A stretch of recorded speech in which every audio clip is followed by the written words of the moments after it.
Salut à tous, c'est Jean-Charles et bienvenue dans un nouvel épisode de votre web-série préférée Je vous conduis dans les coulisses. Aujourd'hui, nous sommes à Quimper, on est chez Armor Luxe et on retrouve tout de suite Jean-Guy Le Floch, le patron d'Armor Luxe, et on va faire la visite ensemble de l'atelier. Bonjour Jean-Guy Le Floch. Bonjour. On est ravis de vous retrouver. On s'était quitté il y a 2 ans, on était en voiture et là on va marcher. Vous allez nous montrer un peu les coulisses d'Armor Luxe. On fait un rapide retour en arrière quand même pour expliquer l'histoire d'Armor Luxe qui a été créée en 1938 par un Suisse. Après, la marque Armor Luxe a été créée en 1947 et vous l'avez reprise avec Michel Guéguin en 1990. Est-ce que j'ai tout bon quand je dis ça? Oui, ouais, c'est à peu près parfait. On l'a reprise en 93. 93 pour être précis. 93, et ça fait déjà presque 30 ans. Le temps passe vite. Ouais. Quel regard vous portez justement sur ces presque 30 ans? C'est une belle année, on a fait progresser l'entreprise. Ouais. On a maintenu les emplois, on a multiplié le chiffre d'affaires par presque 10. Ouais. Et donc c'est une belle aventure. Ouais. Voilà, une belle aventure. On a fait ce qu'on avait dit qu'on ferait, c'est on a sauvegardé les emplois, on a déployé l'entreprise et on a défendu les couleurs de la Bretagne. Voilà, c'est super. Donc hyper fier.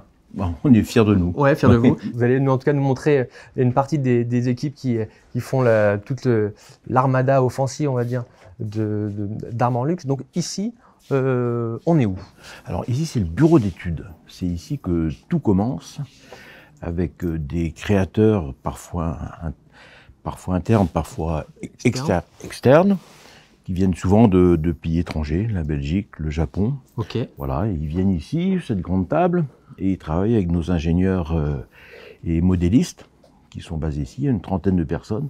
C'est là que les modèles sont imaginés, ouais, conçus, et ensuite développés par la chaîne industrielle. Ok. Voilà, et les couleurs, tout ça se fait ici.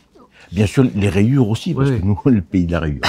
Puis le best-seller, j'ai envie de dire, d'Armor Luxe, c'est cette fameuse marinière, et on va aller les voir, parce que ici même, à Quimper, on m'a dit qu'il y avait 2 sites. Il y a le site de l'Hippodrome, qui est un site historique d'Armor Luxe, et ici, à Quimper, c'est là qu'on fabrique notamment la marinière, en plus des sous-vêtements, si je dis pas de bêtises. On a commencé par les sous-vêtements il y a fort longtemps, en 1938, et la marinière s'est pointée dans les années 50.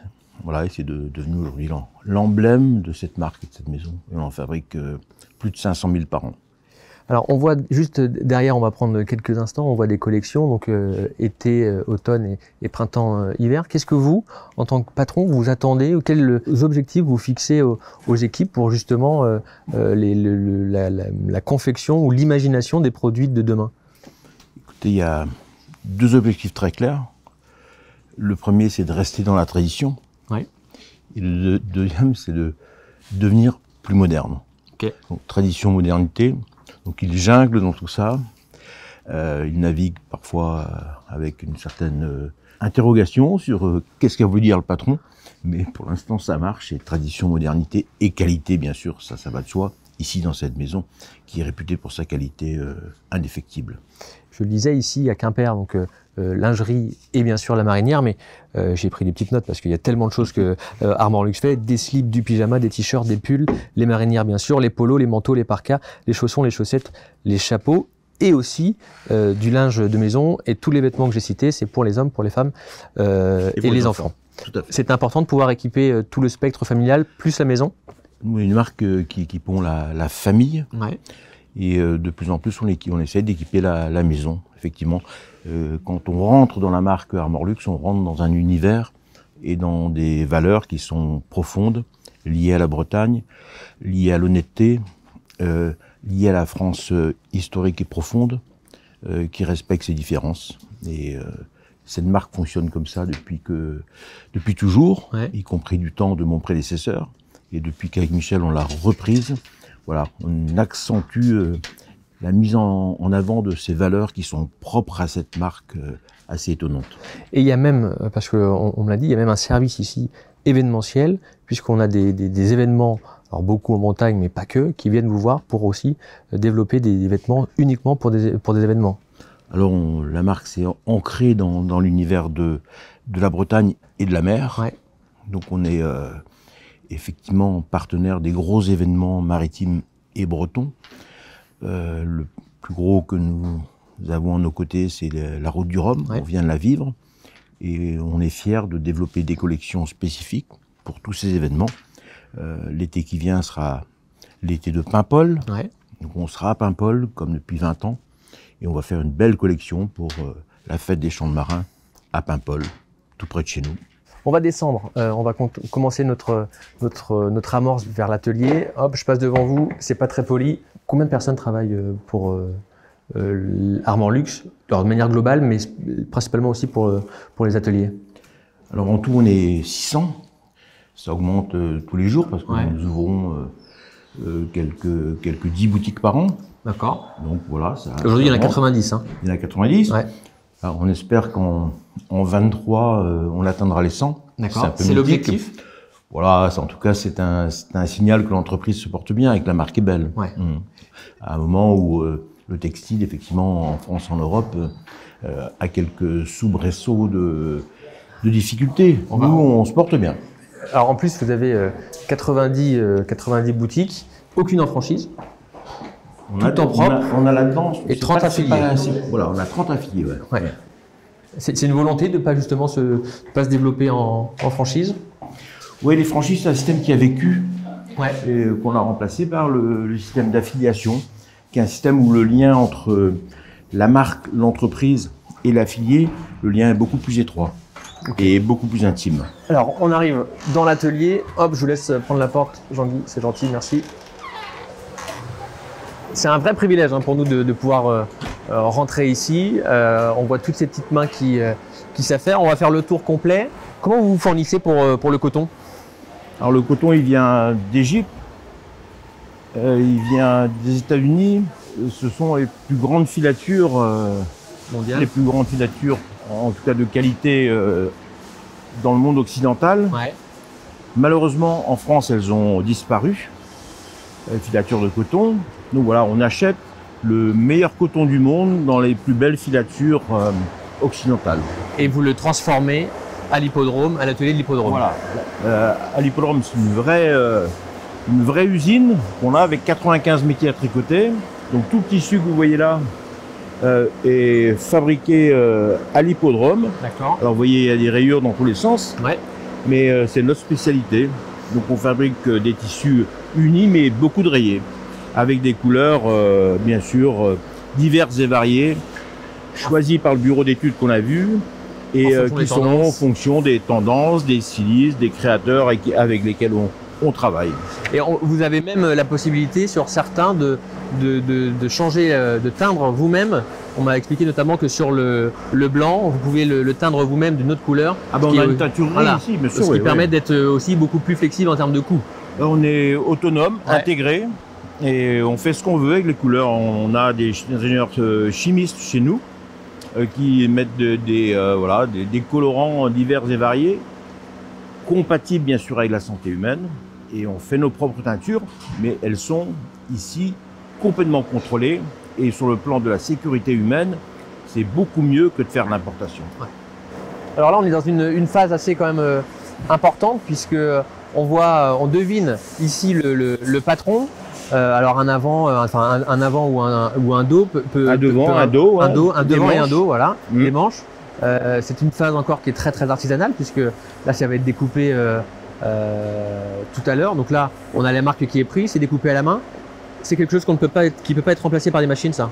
Non, quand je me promène dans la rue, quand je vois une marinière, en la regardant de profil, je sais si elle vient de chez nous ou d'ailleurs, parce que Ah ouais on est les seuls à aligner les rayures sur le côté. Ok. Et pour obtenir cet alignement du devant et du dos, on est obligé de réaliser une opération manuelle qui consiste à couper cette longue spirale qui vient de nos machines à tricoter, qui la coupe légèrement en biais pour que les rayures soient alignées. C'est un véritable métier d'art. Ouais. Je sais qu'il y a un contrôle qualité qui est assez poussé. Il y a même un atelier là-bas, on va s'y avancer et on reviendra par là après. Mais ça me permet de faire le lien. Il y a un atelier où on vérifie toutes les, je sais pas comment on peut appeler ça, mais Toutes les pièces. toutes les pièces, mais Finies. finies. Et notamment, il y a une dame là-bas qui apparemment enlève à la pince à épiler quand il y a des, je trouve ça incroyable. Ce qu'on appelle les volards. Ouais. On a effectivement chez nous 95 métiers à tricoter. On a sur chacun des métiers des tas de coloris qui sont tricotés ensemble dans la même journée.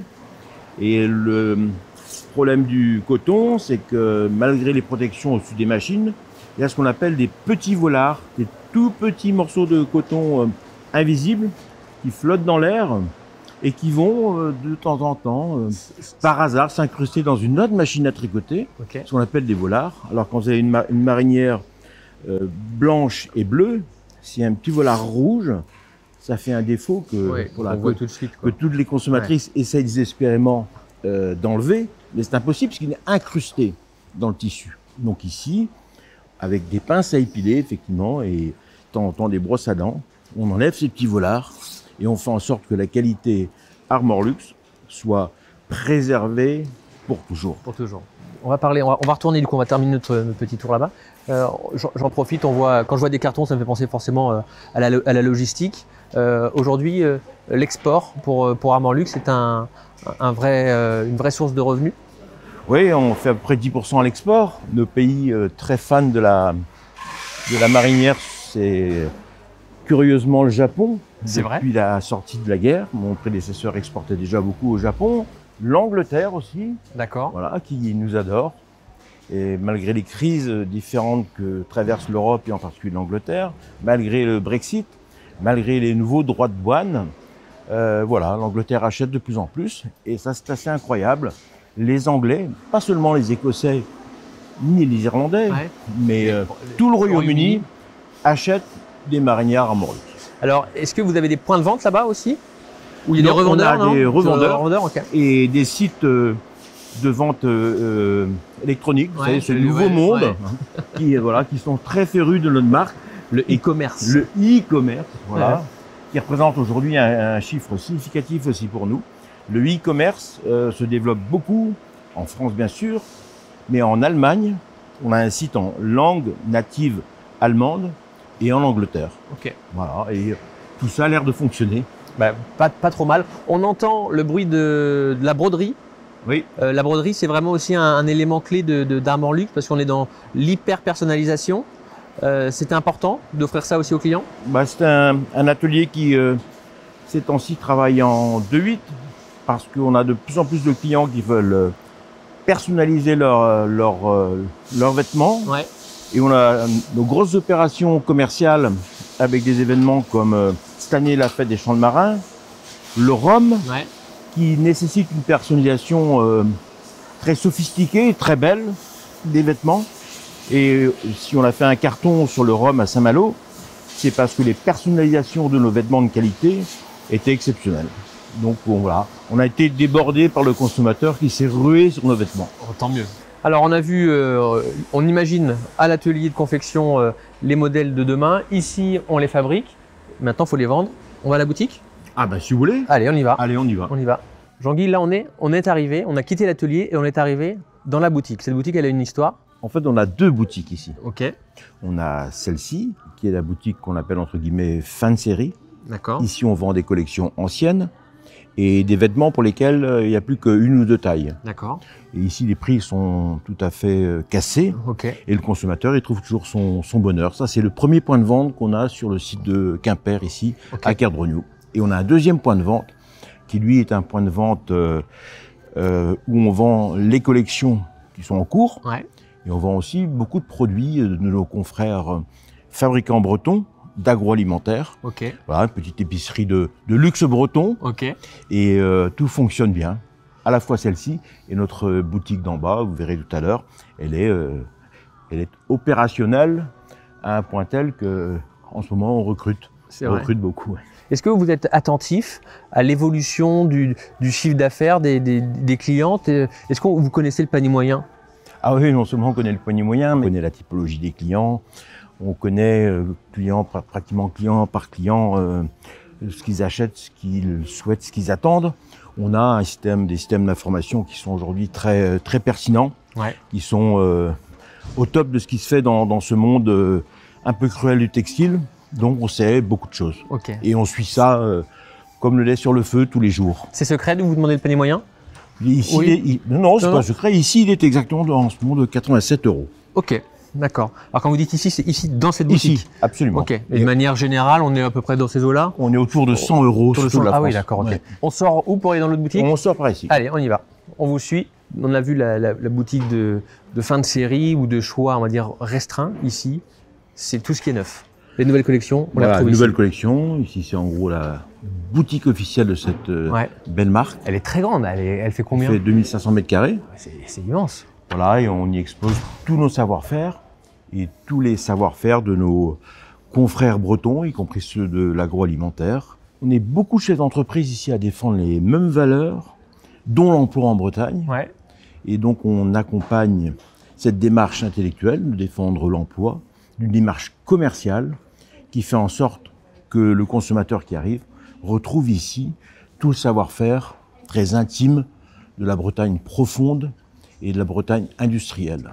On arrive à la fin de notre tour déjà, Jean-Guy. Qu'est-ce qu'on peut vous souhaiter au-delà d'atteindre ce chiffre symbolique et top des 100 magasins? C'est quoi la feuille de route de cette année 2023?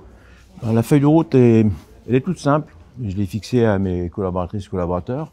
Aujourd'hui, on a à peu près 500 000 clients fidèles dans nos fichiers. Ouais. Je leur ai dit pour la fin de l'année qu'on soit monté à 600 000. Ok. Voilà, et ils se battent tous les jours. À commencer par le bureau d'études. Ouais. Ils fabriquent des produits exceptionnels, d'une qualité légendaire. Et grâce à ça, voilà, notre nombre de consommatrices et consommateurs augmente tous les jours. Donc c'est un beau projet que je leur mets entre les mains. Il y a deux chiffres. 100 d'un côté, 600 000 de l'autre. Voilà. Ok. Bon, écoutez, merci beaucoup en tout cas, Jean-Guy Lefloc, de nous avoir permis de visiter les coulisses de cette institution qui est Armand Luxe. On va se retrouver très prochainement pour un nouveau numéro de Je vous conduis. Puis vous l'avez entendu, 2500 mètres carrés. Je suis pas rendu au bout, donc j'y vais. À bientôt. Je vous conduis vous a été présenté par le CIC Ouest.